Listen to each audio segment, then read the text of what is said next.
Satu hari mengenal sejarah Palembang. Halo teman-teman, ikuti kami.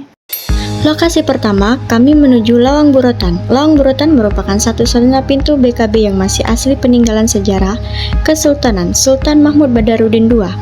Lawang Burotan berasal dari kata buri, borotan yang artinya belakang dan lawang artinya pintu. Jadi Lawang Burotan adalah pintu belakang dari Keraton Kota Besar. Dilihat dari video, Kak Robi selaku pemandu kami menjelaskan detail mengenai sejarah masa lalu tentang Lawang Burotan yang menjadi saksi pengasingan Sultan Mahmud Badarudin II. Setelah pembahasan singkat, kami menuju ke lokasi berikutnya, Baluarti.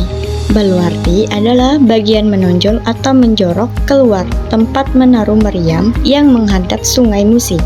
Fungsinya adalah sebagai tempat militer kesultanan menjaga pertahanan dari serangan Belanda. Kemudian kami menuju pintu utama Kota Besar atau BKB. BKB sendiri memiliki arti B sebagai benteng atau pertahanan, K kuto berarti kota, B besak berarti besar. Kuta sendiri merupakan bahasa Melayu kuno yang berarti tanah lapang yang dikelilingi oleh pagar. Yang dibangun pada tahun 1780 hingga 1797. BKB ini terletak di tepian Sungai Musi 19 Ilir, Kota Palembang. Selanjutnya kami menuju lokasi ketiga, Museum Sultan Mahmud Badarudin II.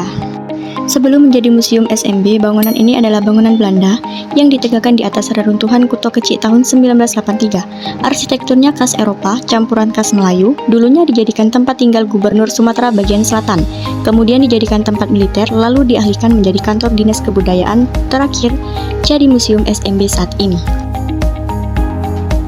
Selanjutnya, kami akan menuju Kampung Kapitan dengan menggunakan perahu kecil atau ketek yang ada di dermaga Pasar 16 Ilir.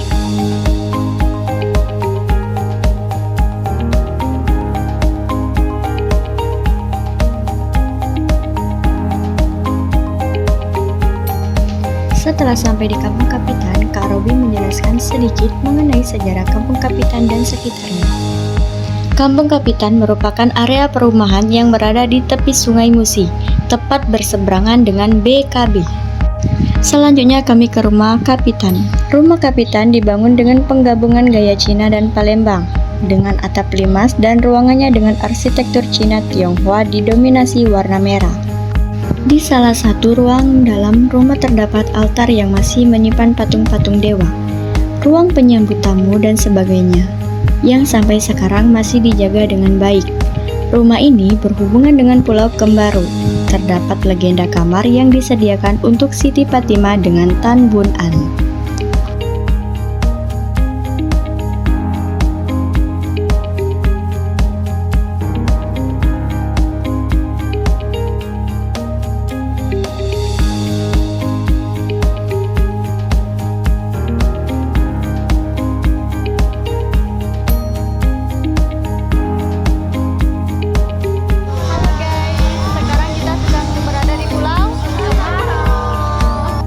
Pulau Kembaru selain terkenal karena legenda Putri Raja Fatimah dengan seorang saudagar Tionghoa Tan Bun An, sejarah Pulau Kembaru ini dimulai tahun 1819 ketika SMB II menang dari Belanda.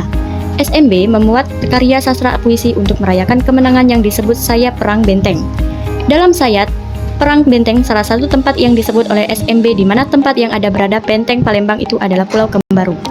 Asal muncul Pulau Kembaru antara seberangan Ilir dengan pulau ini terdapat Selat Sembaru. Pulau Kembaru ini menjadi bagian dari sistem pertahanan Keraton Kuto Gawang saat menjadi pusat pemerintahan awal Kesultanan Palembang sebelum akhirnya dihancurkan oleh VOC. Kemudian pindah pusat pemerintahan ke kota Cerencangan.